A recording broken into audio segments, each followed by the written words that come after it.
Hello and welcome back to NicoBot Reviews. Today I have for you Hammond Collection Scutosaurus. Now this is not the biggest Hammond collection they've ever made. You can obviously see that compared to my hands. But he retails at about $15. And today we are going to see if the $15 price tag is worth it. So let's get into it. Now just right off the bat, looking at the box is gorgeous. The clear plastic in the front letting you see the figure. And the figure looks pretty detailed. All the little scales. And then here's a product shot of him in the front cutting into that clear plastic, which I think that's pretty cool. His name, Scutosaurus. So the Hammond Collection, Scutosaurus. 8 and older. Why do you need to be 8 and older? Mattel. The Hammond Collection logo on the side. Little glossy trees at the bottom. And the whole box kind of looks like a crate, which that's pretty cool. More product shots in the back. It's showing you he has glass eyes. And the rest you can collect right here. The baby Triceratops review will be coming up soon. And on the side, another product shot, Jurassic World and Hammond Collections. So, let's crack this sucker open.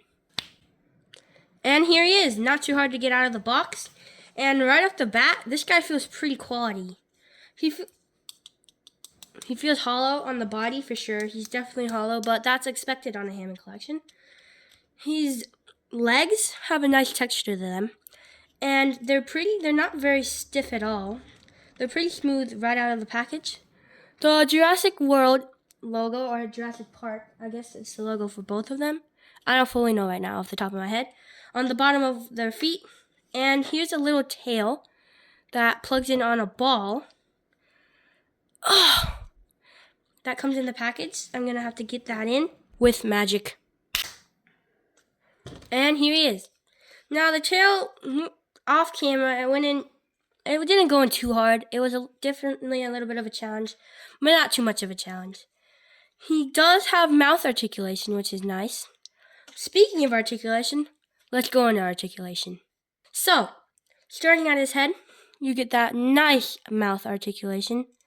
Very nice. I love figures with mouth articulation, especially dinosaurs. You do get some glass eyes in there, and they look pretty good. I'm not going to lie, they look pretty good. On his neck, his ball on his neck is like a big ball almost. You can go up and down, but I've noticed that if you go too far up, the body starts splitting a little bit, so you probably don't want to go that far. He gets a nice swivel on his head, and then his neck also moves side to side.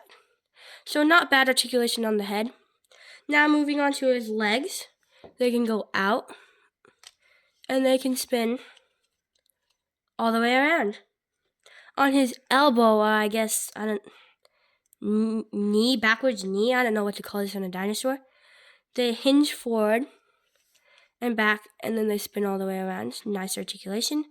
And he does have a very nice ankle rocker, and then a hinge.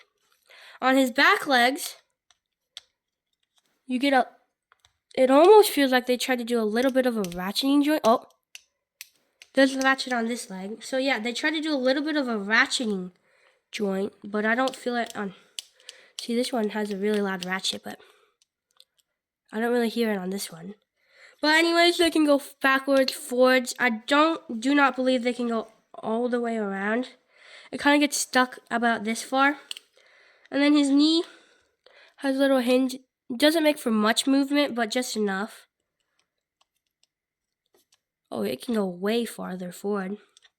And like I feared, no ankle rocker on the back legs, both of them. Now that is definitely something bad. I do not enjoy that. They put him on his front legs. They should have just put him on his back legs, but hey, I mean, it's a Hammond collection. They're trying to save money. And then on his tail, it's a basic ball. Yeah, that really stinks that there's no ankle rocker on the back legs. But that's it for his articulation. Here he is in a pretty generic pose. I'm having a hard time posing him because of the feet in the back are pretty stiff and still. So now they don't have an ankle rocker. So this is about the best generic pose I could get. I don't know what more you're really going to be pulling off with this guy. He still is cool though. But let's measure him.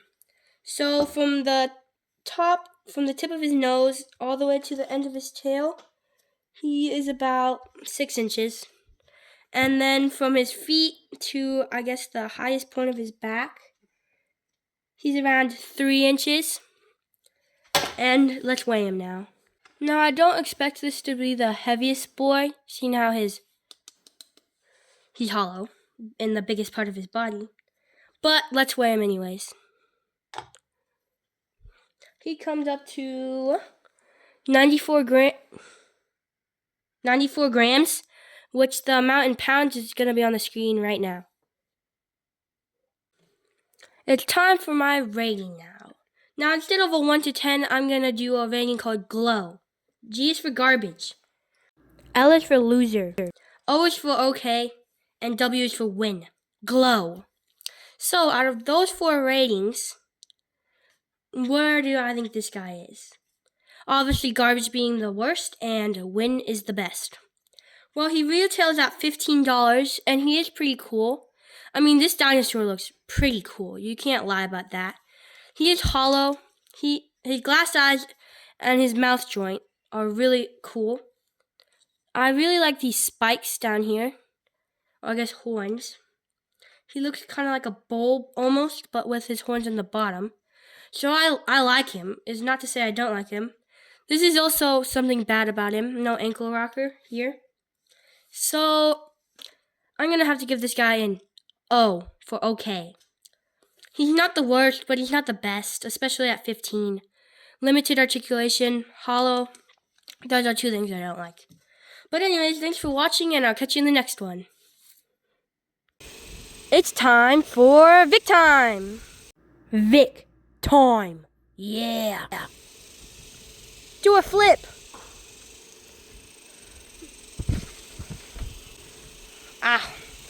Can you do a backflip?